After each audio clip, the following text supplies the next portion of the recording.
I was in Munich on a 2-week business trip when I got a call from my husband Mason, at 2 a.m. local time. The sound of the phone ringing in the dark jolted me awake, my heart pounding in my chest.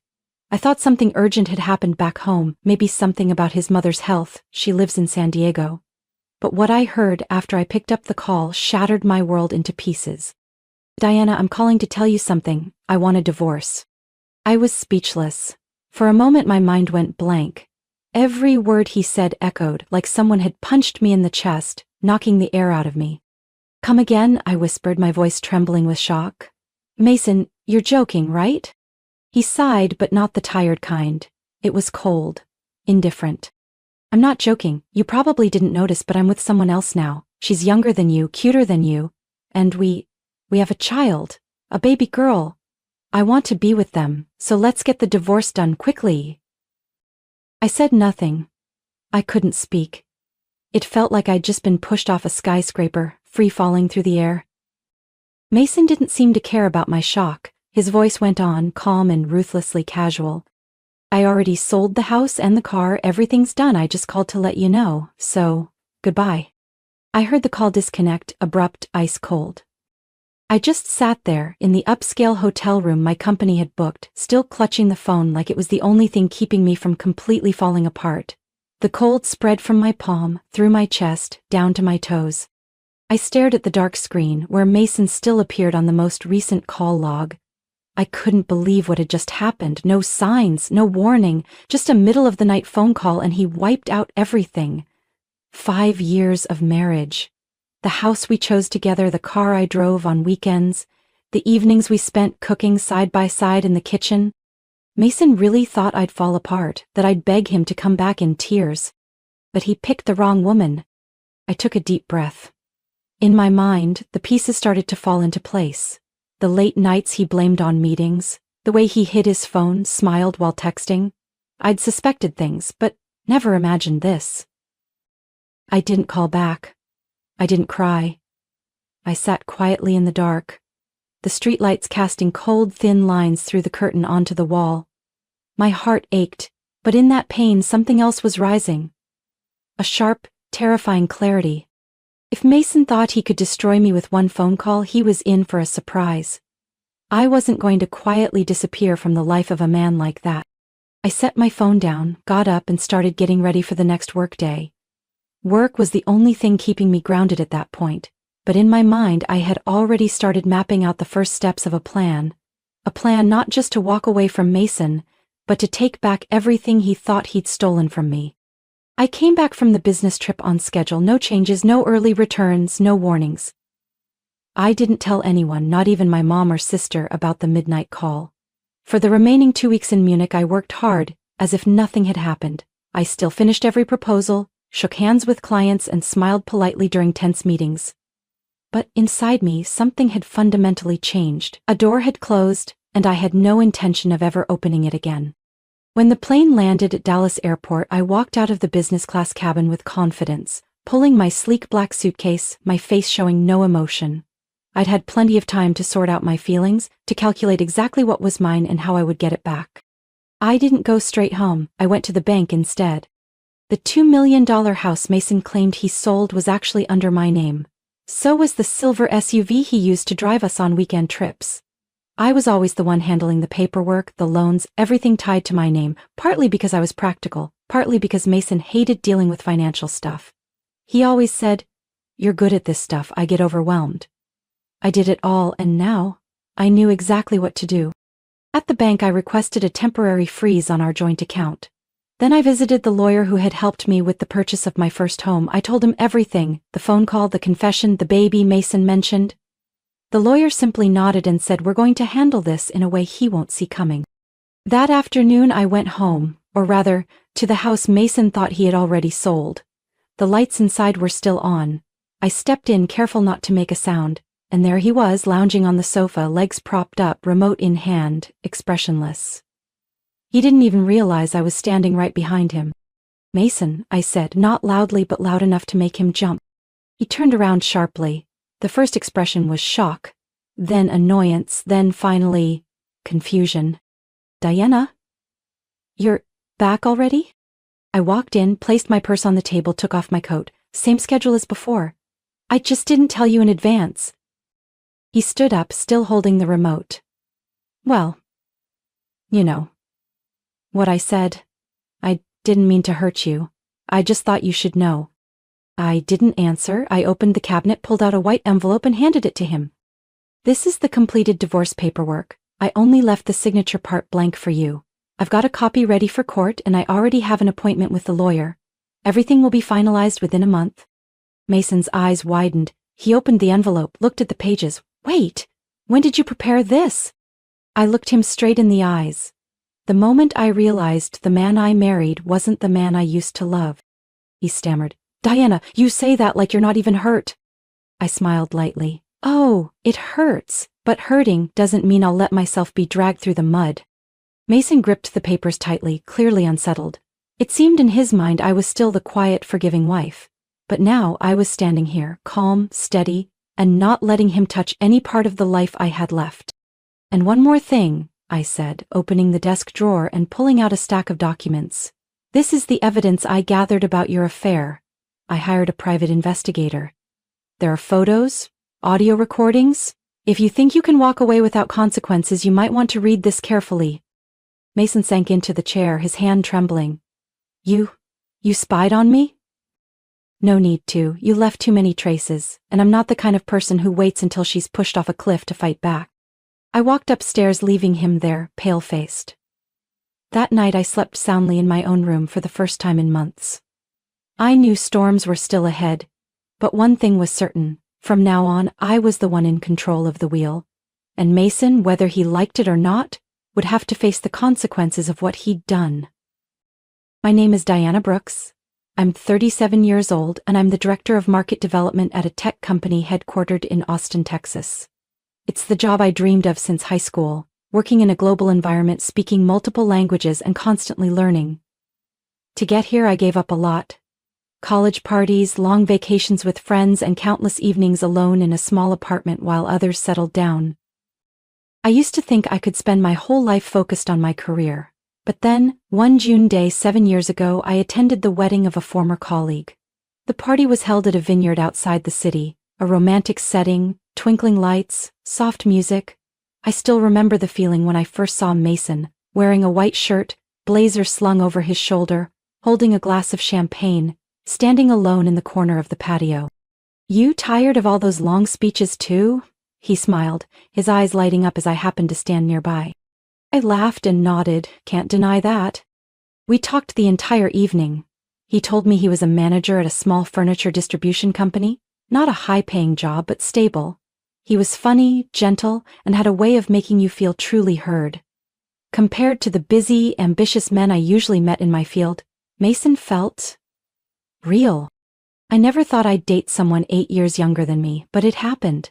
Simple dates, walking around the lake, cooking together on weekends, rewatching old movies, gave me a breath of fresh air from all the work pressure. Mason always said things that touched me. I love the way you run your life, you make me want to be better. A year and a half later, he proposed to me on the top of Red Rock Mountain during a short trip to Arizona. I said yes. Maybe I thought, I can have both, a brilliant career and someone who loves me unconditionally. We got married in the fall and I bought a 3-bedroom house in the suburbs of Austin under my name. I told Mason it was an investment for the future, but deep down I just wanted to create a peaceful place for the two of us. At first, everything was good. I'd get up early to make breakfast, and Mason would brew coffee and walk me to the car. In the evenings, I'd come home to soft yellow lights, dinner already cooked, and jazz music playing in the background.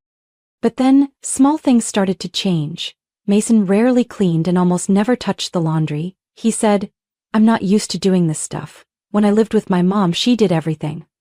I gently showed him how to separate clothes, use the vacuum, cook a few simple meals, but every time I had to start over, he'd either rush through it or quit halfway. I didn't complain. I thought maybe he just needed more time. But as time passed, instead of improving, Mason started relying on me more. In our second year of marriage, he quit his job, saying he wanted to find a new path that better matched his passion. I supported him, even helped him enroll in a few online interior design courses. But 3 months went by, then 6, and he still did nothing. I worked from early morning until late at night while he stayed home, playing games, watching movies, and waiting for inspiration. One night I came home late, exhausted after a week of presenting at a conference, only to find the house a mess, dishes piled in the sink and Mason lying on the couch with headphones on, laughing loudly at some video. I didn't say anything. I just stood there, a chill crawling up my spine like a sharp wind. I realized I'd gone too far trying to drag someone along who didn't want to move forward. Still, I didn't give up. I thought, maybe one day Mason would change, would find something that made him want to rise, but he didn't. He became lazier, more detached from all household responsibilities. I suggested hiring a cleaner. He refused. I suggested he try a part-time job. He said he was waiting for a bigger opportunity. And then, when he said he wanted a divorce in a long-distance call, I realized I was the one who had waited too long. I should have been stronger. But that's okay. I'm awake now. And this time, there will be no easy forgiveness. One Saturday evening, after another non-stop workday, I came home and saw Mason again in front of the TV, gaming controller in hand, the screen casting a glow over his emotionless face. On the table was a half-eaten pizza box, a soda can, and dirty dishes from lunch still sitting there. I sighed. Not because of the mess, I was used to that, but because of the nameless stagnation. For 6 months since Mason quit his job, I had waited for him to take initiative, to find direction again, but the days of resting to reflect had stretched into months of idleness, and I was out of patience. And hope. I've seen you playing these games all day, I said, half joking as I poured myself a glass of water. Why not try live streaming? Who knows, maybe someone out there would enjoy watching. Mason paused, looked up, his eyes suddenly lighting up. Are you serious? Like, on Twitch or something? I nodded, not thinking much. Give it a shot, better than playing alone all day. I didn't expect that to be the beginning of a turning point I would never forget. At first, Mason only streamed for a few hours each evening, gaming while chatting with a handful of viewers. But after just 3 weeks, his follower count started growing at an impressive rate. People seemed drawn to his deep voice, his humor, and the way he was clumsy in every game. It became his signature. He went by the nickname Maison Air, a play on his name, and before long he had thousands of viewers per stream. See, I actually have talent, he said excitedly when he got his first donation. One day I'll be a top name. I smiled. I still had my doubts, but I didn't want to pour cold water on his rare enthusiasm. I was the one who bought him the professional mic set, webcam, ring light, and even the ergonomic chair he needed to sit for hours without back pain. I thought if this could help Mason find purpose, it was a worthy investment. But as success started to come, Mason started to change, and not for the better. In just 3 months, his channel had over 200,000 followers. He got offers to promote products, attend online events, and even signed a contract with an exclusive streaming platform. Mason began making money, not as much as I did, but enough to live comfortably if he saved. The problem was, he didn't save. In fact, he spent recklessly. Designer clothes, the latest headphones, a smartwatch, even a collection of imported gaming figures from Japan. He ordered constantly, and every time something new arrived, he showed it off like a kid getting a gift. Look at this, limited edition, only 500 in the world, he said, hugging a gold-plated controller he had just bought for nearly $1,000. I asked, are you planning to contribute to the household expenses? Mason shrugged. You make more than I do. Let's just keep our finances separate. You cover your part, I'll cover mine. It sounded reasonable, but in reality he didn't cover anything. Every bill, electricity, water, internet, credit cards, the mortgage, I paid them all. The house was still under my name. The car he used to meet with fans, I bought that too. What hurt me most wasn't the money, it was his indifference. Mason started hiding things about work from me. He never mentioned me on stream anymore, even though he once said, "You're the person I'm most grateful for." Online, he crafted the image of a funny single guy who was too busy to date. One day, I happened to read a comment from a female fan. "Maze, I'm in love with your voice, can't believe you're still single." And Mason's reply was, "I don't know either, maybe it's because I've given all my love to games." I read that reply over and over, and each time, my heart turned a little colder. I used to think if I was patient enough, Mason would change. But now, he wasn't the man who once proposed to me under the Arizona sky. He had chosen his path, one that didn't include me. After Mason started gaining fame as Maison Heir, I stayed silent. Not because I didn't know what was going on, but because I had started preparing. No drama, no tears. I quietly gathered every little piece, every lie, every shady move, every trace he left behind, thinking I wouldn't notice. One of Mason's hard habits to break was using my car to go to fan meetups, which were actually dates with women he met through his stream. What Mason didn't know was that I'd installed a modern dashcam system in the SUV, recording not just outside but inside the car, a feature I'd added for my own safety during long business trips. And from those seemingly harmless videos I saw enough. A blonde girl, petite, sitting in the passenger seat, her laughter intimate and warm. In one clip, Mason said, "Just wait until she goes on another business trip, then I'll get everything sorted, the house, the car. I'll take care of it." I didn't feel sad or angry. What I felt most was emptiness. The more I watched, the more I realized Mason wasn't just cheating emotionally, he was planning to use my assets to build a new life with someone else. I hired a private investigator, a woman named Rachel, sharp and discreet. Rachel quickly identified the woman in the videos. Her name was Lacey Monroe, 24 years old, a former customer service rep for a small gaming brand, now unemployed. Lacey had followed Mason since his early streaming days and eventually became one of his most devoted fans.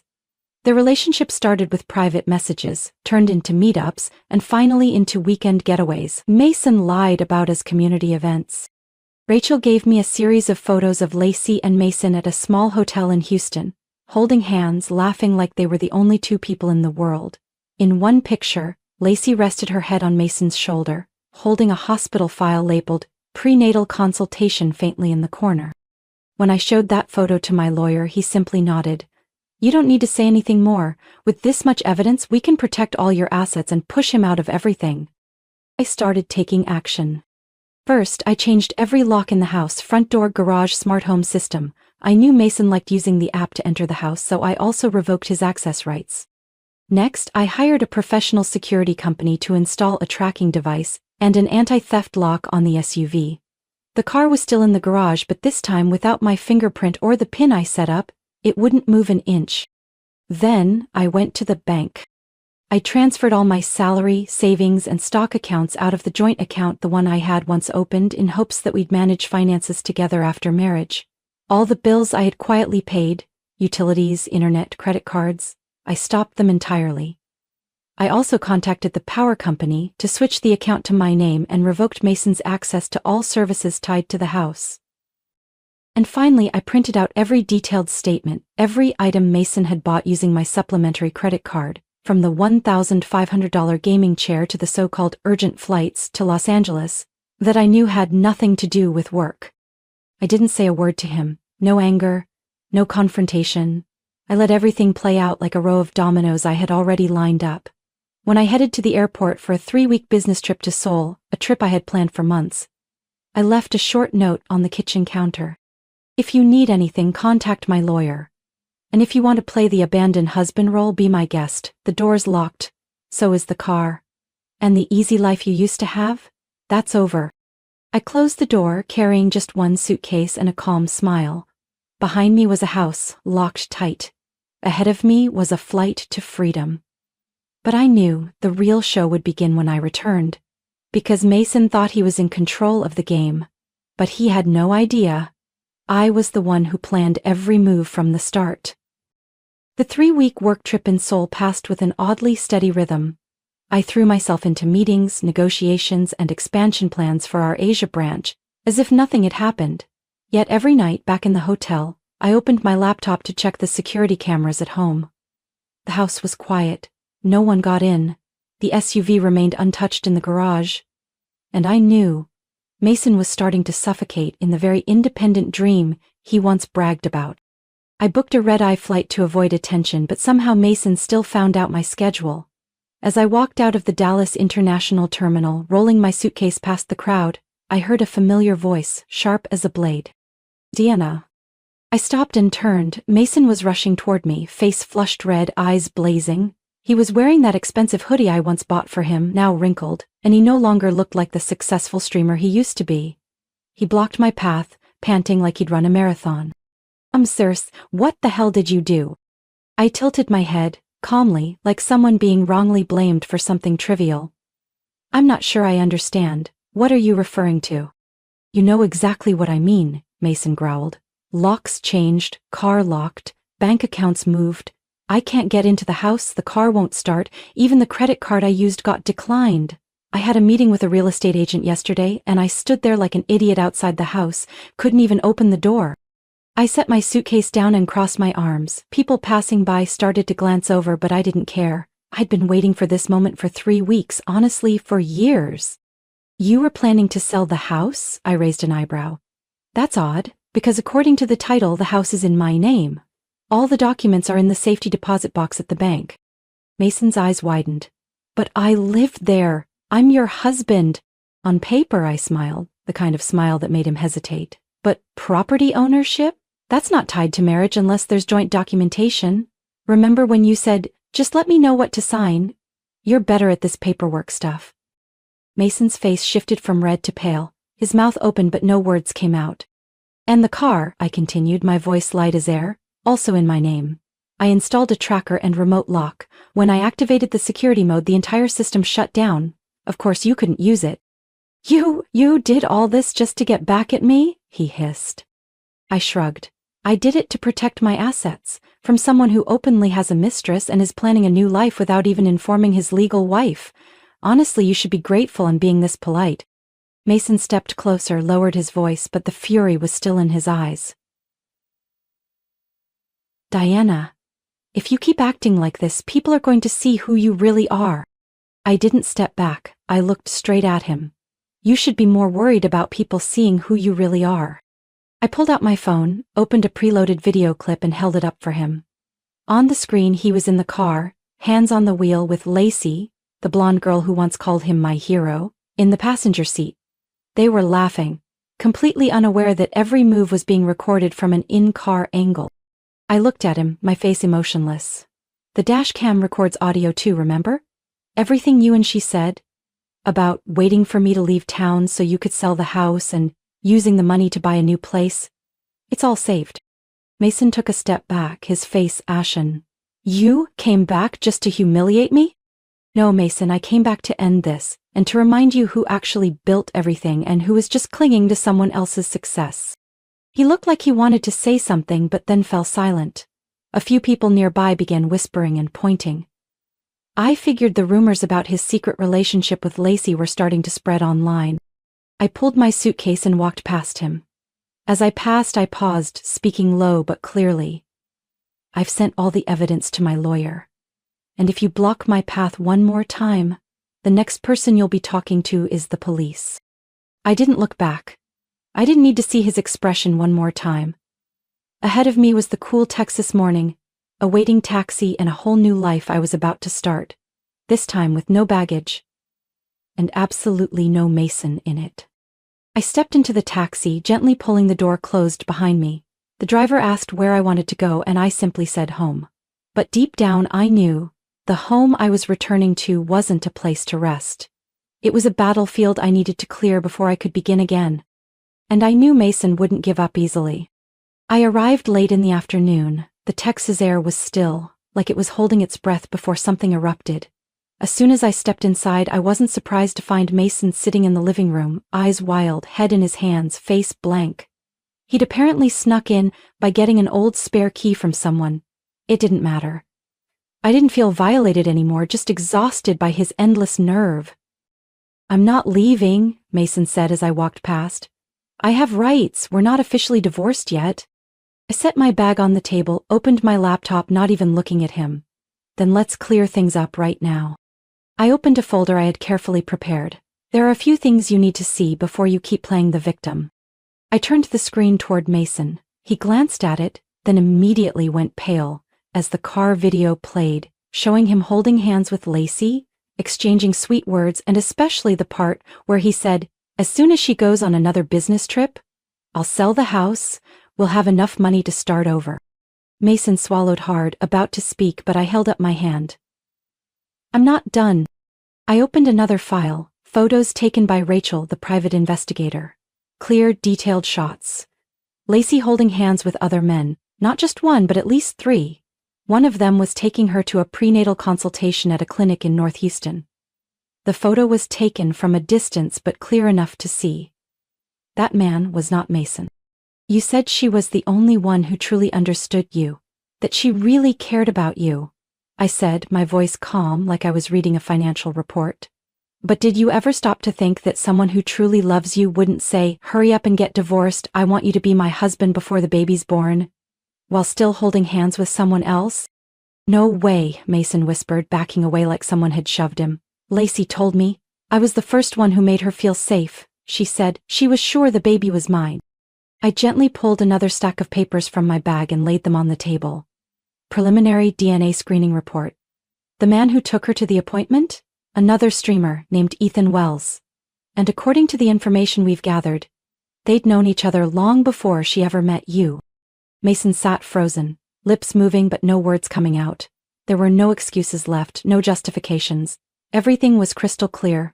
Lacey hadn't just betrayed me with him, she was playing him too. She used you. The same way you thought you were using me, I said, every word cold and sharp as steel. Deanna, Mason murmured, but I cut him off. What are you going to say, sorry? Or that it's also my fault for being too strong? Don't waste your breath. I stood up, giving one last look to the man who used to be my husband, now just a pitiful figure drowning in the delusions he painted for himself. I used to think you were weak, but at least sincere, but no, you're just selfish enough to believe the whole world should revolve around you. I took out my phone and dialed quickly. Aaron, can you come remove someone from my house right now? He's sitting in the living room. I ended the call without looking back. In less than 15 minutes, my personal attorney and 2 civil security officers arrived. They escorted Mason out of the house, this time for good. I stood on the front steps, watching his figure disappear in the car. There was no more anger, no more pain in me, just a vague sense of relief, like the storm had finally passed. But I also knew the aftershocks of this storm would last, and Mason hadn't yet seen the full consequences of what he'd done. But I was ready. I never planned to make things public, at least not at first, but as I stood in my living room watching Mason crumble, not from regret but from fear of losing his reputation, I realized he never truly cared about anyone but himself. And some people only wake up when the spotlight hits them straight in the face. 3 days later, I posted a 5-minute video on a major video sharing platform, not using my personal account but through a media industry friend's channel. The video had no commentary, no drama, just audio clips, images and spliced footage. Mason in the car with Lacey, his words about selling the house while I was on a work trip, the 2 of them embracing outside a hotel, and the preliminary DNA report. Each frame had timestamps, locations, and clear audio. The title was simple: When a Popular Streamer Lies to You, in the Game and in Real Life. No one expected the video to go viral that fast. Within 24 hours it hit over 1 million views. May's honor shot to the top of search trends, but not for his wholesome streams anymore, for betrayal and dishonesty exposed, with no mercy. His fan page flooded with comments. I spent hundreds on merch for a liar. Thought you were single? You've got a wife and a mistress? What's this about the baby, not even his? I didn't need to say another word, the internet took care of the rest. People dug through his old streams, dissected every detail, exposed every contradiction.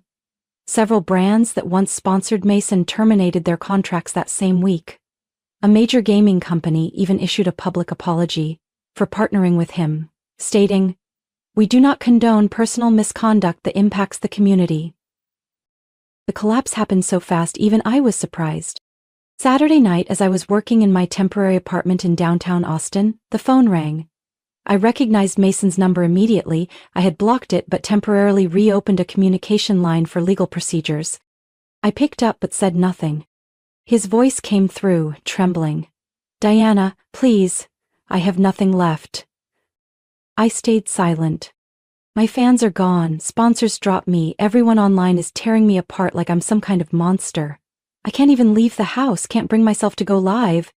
Silence. I know I messed up, I just didn't think you'd go this far. You were the only one who ever stood by me, believed in me. I'm sorry, please give me another chance, I replied in a calm, even tone. A chance? The kind of chance you gave me by hiding our marriage, trying to sell my assets, and planning to run off with another woman while I was halfway around the world?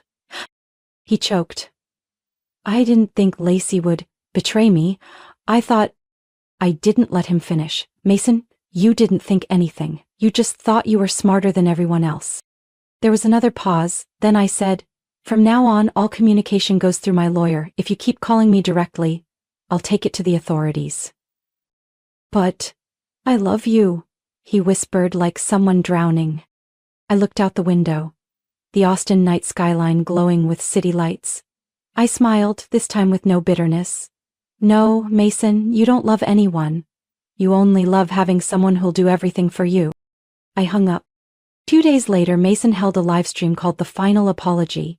In it, he bowed his head, tried to sound remorseful, attempted sincerity, but with viewer numbers down to 1/10 of what they once were, and the chat filled with clown emojis and sarcasm, he cracked. The stream cut off midway. That was the final broadcast on Maison Air. I didn't watch it, but Rachel, my private investigator, sent me the recording, with a single note. The liar finally exits the stage. I saved the clip in a folder called Closure. I no longer cared about Mason. But I kept it as a reminder. Never trade your peace for someone who doesn't deserve it. A few weeks after the fallout, my lawyer informed me that Mason had officially accepted all terms of the divorce. No negotiation, no resistance. He made only one request: to keep a few personal items and his streaming equipment collection, which, according to him, was all he had left. I agreed. But agreeing didn't mean I'd forget. In the divorce settlement, Mason was required to compensate me for financial and emotional damages, including money withdrawn from the supplementary credit card under my name, repairs to the house after months of neglect, and the cost of hiring a private investigator. My lawyer calculated everything in detail and sent him a reimbursement claim, not an enormous sum, but enough to leave him reeling. Not long after, I found out he had sold all his streaming gear and even his personal computer to pay me back. It didn't end there. 3 companies Mason had partnered with, from gaming brands to a publishing company he once represented, all filed claims for image damages and terminated contracts early. The very things he once bragged about as his own achievements were now legal messes and mounting debts. Mason's family, his parents from suburban Denver, initially called asking what happened, but after I sent them all the evidence without commentary, they fell silent. Not long after, I heard from a mutual acquaintance that his parents had cut ties with him and deleted every social media account where they once proudly shared his streams. Maybe they were just too ashamed to defend a son like that. And Lacey? I thought I wouldn't care about her anymore, but life has a way of throwing little twists at you. One day, while I was waiting for my coffee at my usual cafe, I overheard 2 baristas chatting. That girl had to move back in with her parents in Oklahoma. Just a few months ago she was posting stories showing off her baby bump, and now she's completely vanished. I turned my head. One of them had just mentioned the name Lacey Monroe. I didn't say anything. I simply took my coffee and walked straight to my car. But once I sat in the driver's seat, I pulled out my phone and searched her name again. Lacey's profile had been switched to private, but from older public comments I saw she used to post ultrasound photos and cryptic captions about a new future with the one I love. Yet all of those posts had been deleted. According to the information Rachel, my private investigator, later sent me, the man who took Lacey to her prenatal appointment, streamer Ethan Wells, had completely cut ties with her after the scandal broke. While he never released a public statement, it was reported that he requested a private DNA test. The result? He was not the father. Rejected by both men and attacked by online communities, Lacey had no choice but to move back in with her parents, the same ones who had stopped supporting her when she dropped out of college to pursue a free-spirited life. Now, according to Rachel's sources, Lacey is living in a small town near Tulsa, working part-time at a local grocery store, raising the baby alone while awaiting legal decisions about custody. Someone once asked me if I felt satisfied seeing the 2 of them hit rock bottom. Honestly, no. I didn't find joy in their suffering. I just felt a quiet peace, knowing that the truth had finally come to light, and that justice, though not through a courtroom or a sentence, had still found its way. I once loved Mason, once believed in him, once gave him everything I had, but all I got in return was deceit, manipulation, and betrayal. The only thing that kept me standing was the belief that someday, the truth would speak for itself. And that day had come. As I pulled out of the cafe parking lot, I glanced at the rearview mirror and smiled to myself. The past was now just a reflection to glance back on, not a place to return to. And I knew from that moment on, I would never again let anyone define my worth through their lens or their needs.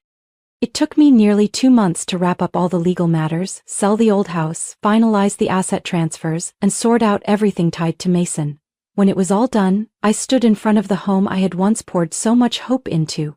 The home I'd bought with nearly a decade's worth of savings, personally picked out every brick and every coat of paint, and felt no attachment.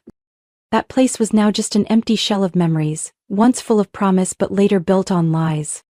I signed the sale papers with a calm smile. The realtor was surprised I didn't hesitate about the price. But to me, walking away from that place, escaping every corner that reminded me of false moments, was a gain that no price difference could measure. With the money from the sale and the compensation from Mason, I moved into a small penthouse apartment in downtown Austin, not far from my office but higher up, quieter, and most importantly, entirely my own. There was no room for anyone else to squeeze in. The new place had just 2 bedrooms, an open living area connected to the kitchen, and a balcony facing the Colorado River where I could watch the sunset every evening after work. I chose the furniture myself, this time not to please both of us, but to reflect my own taste. Creamy white walls, a charcoal gray sofa, a few green potted plants in the corners, and a long wooden bookshelf where I organized my favorite books from college, the ones Mason once called a waste of space. I also bought a new car. Not a flashy sports car or a bulky SUV like before, but a sleek hybrid sedan, compact, efficient, and blissfully quiet. Exactly the type I had always liked but never dared to choose because he needed space for his string gear. Now I didn't have to prioritize anyone else. Everything was for me, and only me. One evening, after organizing the last drawer and hanging an abstract painting I'd bought from a local art fair, I sat on the armchair by the window, sipping mint tea and writing out a list of things I wanted to do in the coming year. On the 3rd line I wrote, with certainty, without hesitation, adopt a cat. I had wanted a cat since college, but when I started my career I was too busy. When I got married, Mason was allergic to fur, or at least, that's what he always claimed. Now, no one could complain. I had already found a nearby animal rescue center. Next week, I'd go there, meet the cats, and choose a companion that felt right. I didn't want to rush. This time, I'd choose with my heart, not based on anyone else's approval. My career also took an unexpected turn.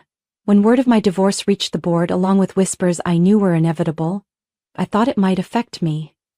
But instead, they commended my professionalism during such a personal storm. I was promoted to head of global coordination for emerging markets, a role I once dreamed about but never imagined would come so soon. The day I received the promotion, I left the office later than usual. The Texas spring air was unusually cool, a light breeze moving through the trees lining South Congress Avenue. I stopped at a roadside diner, ordered a veggie burger and a cold soda. When the server brought the food, she looked at me and smiled. "You look like someone who's had a long day.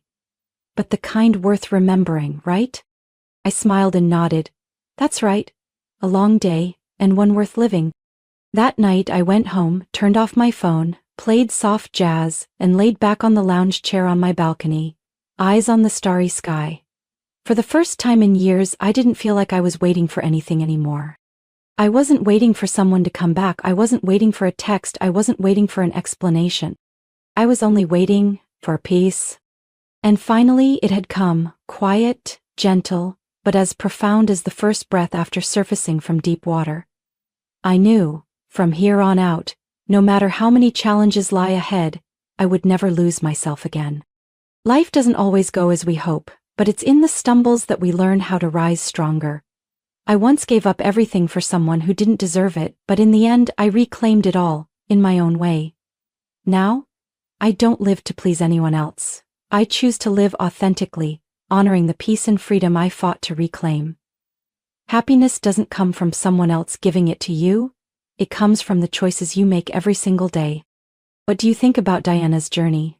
Did she choose the right path for herself? Share your thoughts below and don't forget to follow the channel for more heartfelt family stories and powerful life lessons.